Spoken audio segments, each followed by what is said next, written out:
নিজের সবটুকু যার জন্য ত্যাগ করেছেন সেও কিন্তু একদিন বলবে, কেন করেছিলে, আমি কি করতে বলেছিলাম?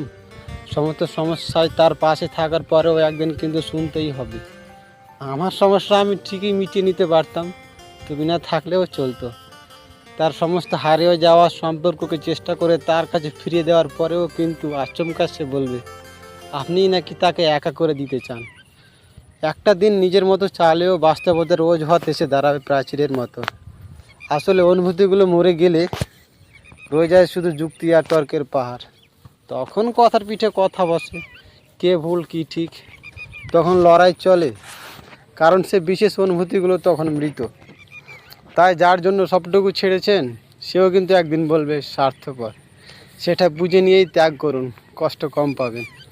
কারণ আমরা মুখে যতই বলি এক্সপেকটেশন কিন্তু রাখি না। আসলে ভেতরে কিছু একটা চাওয়া তো রয়েই যায়।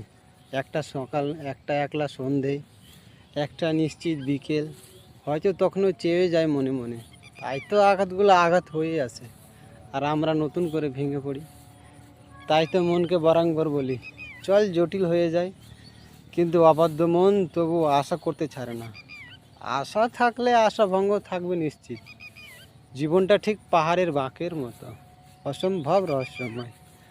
আর যেটাকে নির্ভেজাল ভালোবাসা মনে হচ্ছে, কাল সেটাকেই মনে হয় শুধুই বোঝাপড়া।